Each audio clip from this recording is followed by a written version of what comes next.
لوگوں غور سے سنو، شیطان اس بات سے مایوس ہو چکا ہے، اب اس سرزمین میں کبھی اس کی عبادت کی جائے گی، لیکن اگر اس کی اطاعت کرو گے تو وہ تمہارے ان گناہوں سے جنہیں تم معمولی سمجھتے ہو راضی ہو جائے گا۔ اس لیے تم لوگ دین کے معاملے میں شیطان سے بچتے اور ڈرتے رہو۔ لوگوں غور سے سنو، تمہاری عورتوں پر تمہارا حق ہے اور تم پر ان عورتوں کا حق ہے۔ عورتوں کے ساتھ حسن سلوک اور بھلائی کرتے رہو، کیونکہ وہ تمہارے پاس قیدیوں کی طرح ہیں، تم نے انہیں اللہ کی امانت کے طور پر حاصل کیا ہے۔ لوگوں میری بات سمجھنے کی کوشش کرو، میں نے تو ہر حکم پہنچا دیا اور تمہارے اندر وہ چیز چھوڑی ہے کہ اگر اسے مضبوطی سے پکڑے رکھا تو کبھی گمراہ نہ ہوگے، اور وہ کھلی ہوئی چیز ہے کتاب اللہ اور سنت رسول اللہ۔ لوگوں میری بات سن کر غور کرو، سمجھ لو کہ ہر مسلمان دوسرے مسلمان کا بھائی ہے اور تمام مسلمان بھائی بھائی ہیں، لہٰذا کسی بھی آدمی کے لیے اپنے بھائی کی کوئی چیز بلا اجازت حلال نہیں، ہاں مگر اس وقت جب وہ دل کی خوشی سے کوئی چیز خود دے دے، پس تم لوگ اپنے آپ پر کسی بھی حالت میں ظلم مت کرنا۔ لوگوں بتاؤ میں نے تبلیغ کا حق ادا کر دیا؟ لوگوں نے جواب دیا یقیناً۔ اس پر آپ صلی اللہ علیہ وسلم نے آسمان کی طرف رخ کیا اور شہادت کی انگلی اٹھا کر فرمایا، اللہم اشہد، اللہم اشہد، اللہم اشہد۔ اے اللہ آپ گواہ رہیے گا، اے اللہ آپ گواہ رہیے گا، اے اللہ آپ گواہ رہیے گا۔ خطبے سے فارغ ہو کر حضرت صلی اللہ علیہ وسلم نے حضرت بلال رضی اللہ تعالیٰ عنہ کو اذان کا حکم دیا۔ اذان کے بعد ظہر کی تکبیر کہی گئی اور نماز ادا کی گئی، پھر عصر کی نماز کے لیے تکبیر کہی گئی اور نماز ادا کی گئی، یعنی دونوں نمازیں ایک ساتھ ادا کی گئیں۔ دونوں نمازوں کے لیے اذان ایک ہی کہی گئی اور تکبیریں الگ الگ ہوئیں۔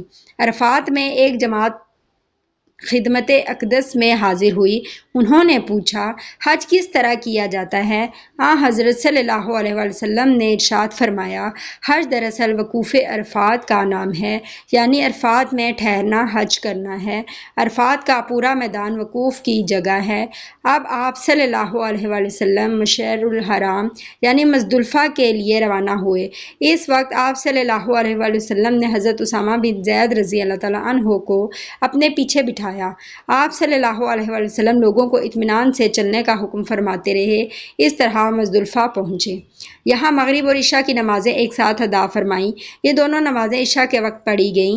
عورتوں اور بچوں کے لیے آپ صلی اللہ علیہ وسلم نے حکم فرمایا کہ آدھی رات کے 1 گھنٹے بعد ہی مزدلفہ سے منی روانہ ہو جائیں، تاکہ وہاں ہجوم ہونے سے پہلے شیطان کو کنکریاں مار سکے۔ فجر کا وقت ہوا تو حضرت صلی اللہ علیہ وسلم نے مزدلفہ میں منہ اندھیرے ہی نماز پڑھائی، پھر سورج نکلنے سے پہلے مزدلفہ سے منی کی طرف روانہ ہوئے۔ جمرہ عقبہ بڑے شیطان پر پہنچ کر آپ صلی اللہ علیہ وسلم نے 7 کنکریاں ماری۔ یہ کنکریاں مزدلفہ سے چن لی جاتی ہیں۔ ہر کنکری مارتے وقت آپ صلی اللہ علیہ وسلم اللہ اکبر فرماتے رہے۔ اس وقت بھی آپ صلی اللہ علیہ وسلم اونٹنی پر سوار تھے۔ حضرت بلال اور حضرت اسامہ آپ صلی اللہ علیہ وسلم کے پاس تھے۔ حضرت بلال رضی اللہ تعالیٰ عنہ نے آپ صلی اللہ علیہ وسلم کی اونٹنی کی لگام پکڑ رکھی تھی اور حضرت اسامہ رضی اللہ تعالیٰ عنہ آپ صلی اللہ علیہ وسلم کے اوپر کپڑے سے سایہ کیے ہوئے تھے۔ اس موقع پر حضور صلی اللہ علیہ وسلم نے مسلمانوں کو خطبہ دیا، اس میں ایک دوسرے کے مال اور عزت کو حرام قرار دیا۔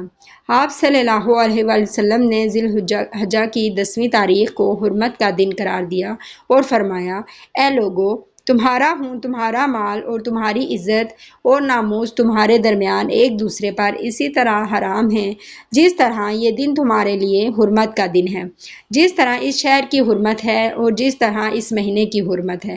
یہ الفاظ کئی بار فرمائے، آخر میں دریافت فرمایا، اے لوگو کیا میں نے تبلیغ کا حق ادا کر دیا؟ لوگوں نے اقرار کیا۔ پھر آپ صلی اللہ علیہ وسلم نے فرمایا، اب تم میں سے موجود ہے وہ غائب تک یہ تبلیغ پہنچا دے، میرے بعد تم کفر کی تاریکیوں میں لوٹ نہ جانا کہ آپس میں ایک دوسرے کی گردنیں مارنے لگو۔ حضور اکرم صلی اللہ علیہ وسلم نے لوگوں سے یہ بھی فرمایا کہ وہ مجھ سے حج کے مناسک ارکان سیکھ لو، کیونکہ ممکن ہے اس سال کے بعد مجھے حج کا موقع نہ ملے، اور ایسا ہی ہوا، کیونکہ اس حج کے صرف 3 ماہ بعد حضور اکرم صلی اللہ علیہ وسلم کی وفات ہو گئی تھی۔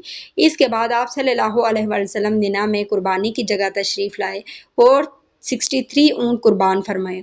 یہ سب جانور آپ صلی اللہ علیہ وسلم مدینہ منورہ ہی سے لائے تھے اور اپنے دستے مبارک سے ذبح فرمائے، گویا اپنی عمر کے ہر سال کے بدلے ایک جانور قربان فرمایا۔ قربانی کے گوشت میں سے آپ صلی اللہ علیہ وسلم کے لیے کچھ گوشت پکایا گیا اور آپ صلی اللہ علیہ وسلم نے تناول فرمایا۔ باقی اونٹوں کو ذبح کرنے کے لیے آپ صلی اللہ علیہ وسلم نے حضرت علی کو حکم فرمایا۔ حضور اکرم صلی اللہ علیہ وسلم نے ان جانوروں کا گوشت اور دوسری چیزیں لوگوں میں تقسیم کرنے کا حکم فرمایا۔ مینا کا تمام مقام قربانی کرنے کی جگہ ہے، اس کے کسی بھی حصے میں جانور قربان کیا جا سکتا ہے۔ قربانی سے فارغ ہونے کے بعد آپ صلی اللہ علیہ وسلم نے سر منڈوایا۔ سر مبارک کے بال صحابہ کرام میں تقسیم کیے گئے۔ اس وقت حضور اکرم صلی اللہ علیہ وسلم نے دعا فرمائی۔ ترجمہ: اے اللہ، سر منڈوانے والوں کی مغفرت فرما۔ سر منڈوانے کے بعد حضور اکرم صلی اللہ علیہ وسلم کو حضرت عائشہ صدیقہ رضی اللہ تعالیٰ عنہا نے خوشبو لگائی۔ اب حضور اکرم صلی اللہ علیہ وسلم مکہ جانے کے لیے سواری پر تشریف فرما ہوئے۔ مکہ پہنچ کر ظہر سے پہلے طواف کیا۔ یہ طواف افاضہ تھا جو حج میں فرض ہے، اس کے بغیر حج نہیں ہوتا۔ پھر حضور اکرم صلی اللہ علیہ وسلم نے زمزم کے کنویں سے زمزم نوش فرمایا، کچھ پانی اپنے سر مبارک پر بھی چھڑکا۔ پھر آپ صلی اللہ علیہ وسلم مینا واپس تشریف لے گئے، وہیں ظہر کی نماز ادا کی۔ آپ صلی اللہ علیہ وسلم مینا میں 3 دن ٹھہرے۔ 3 دن تک شیطانوں کو کنکریاں ماری، ہر شیطان کو 7 کنکریاں ماری۔ مینا کے قیام کے بعد حضور اکرم صلی اللہ علیہ وسلم مکہ تشریف لائے اور صحابہ کرام کو حکم فرمایا، لوگو، اپنے وطن لوٹنے سے پہلے بیت اللہ کا طواف کر لو۔ اسے طواف وداع کہتے ہیں، یعنی رخصت ہوتے وقت کا طواف، اور یہ ہر حاجی پر واجب ہے۔